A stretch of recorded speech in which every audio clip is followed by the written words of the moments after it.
Hello and welcome to Angry Andy Reviews, and today the not quite one paragraph review brings you Coming to America.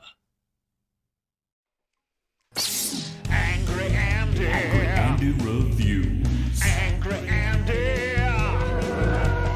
Angry Andy. Angry Andy Reviews. Angry Andy. Angry Andy Reviews. Angry Andy. Angry Andy Reviews.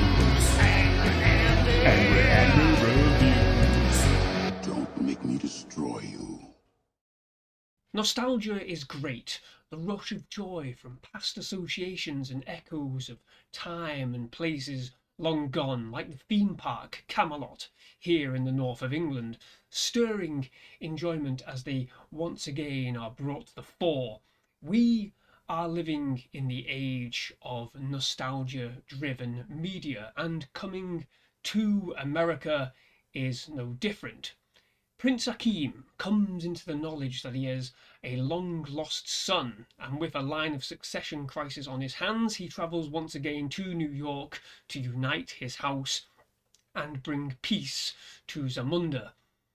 Now, despite really good performances from Eddie Murphy and Wesley Snipes, believe it or not, there is not much to write home about for Coming to America, beyond what it delivers from said nostalgia to the original film released some 30 years ago.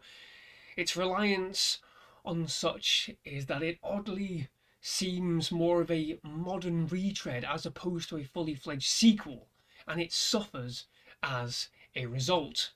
The jokes are tired and thoroughly unfunny, lacking the punch, charm, and gall that made the original film work so well. In fact, most of the jokes are squarely lifted from the original but lack any resonance because the film itself feels outdated and completely misplaced. It lacks the charm of social commentary and identity that drove the previous entry, which was enlightening and rewarding. Here, everything is just loud, crammed full of music and dance numbers which just fill up the running time.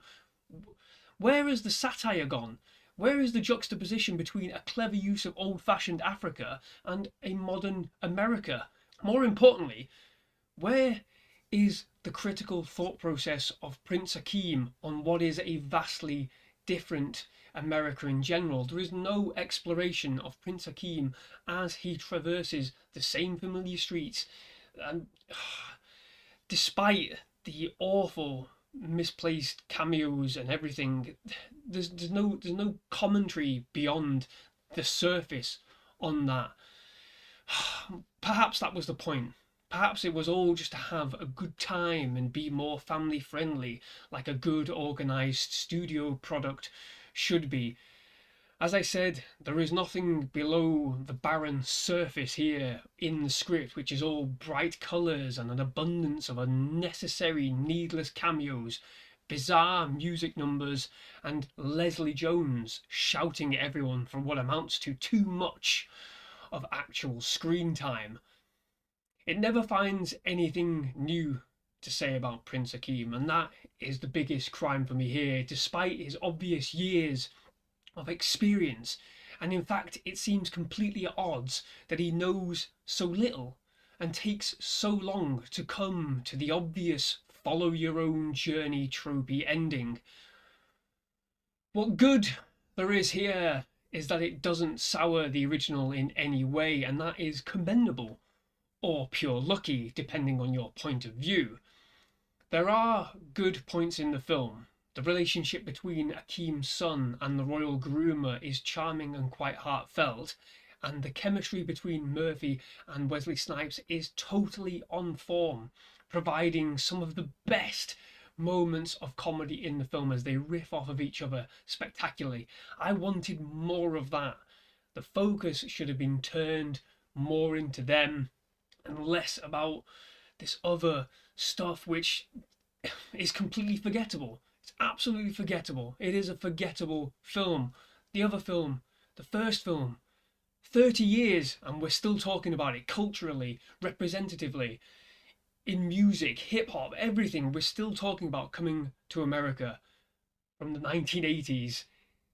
And yet this film, give it 5 years, no one will even remember it.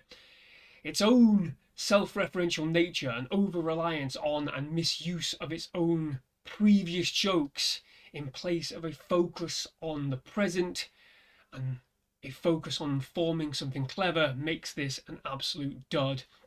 And an event that is designed squarely to force you to remember the singular qualities of its ancestor.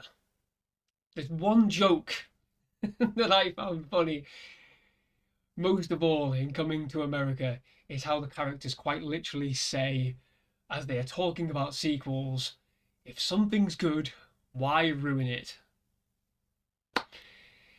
Indeed. But that's it. That's all I've got to say. Thank you very much for watching. Bye bye.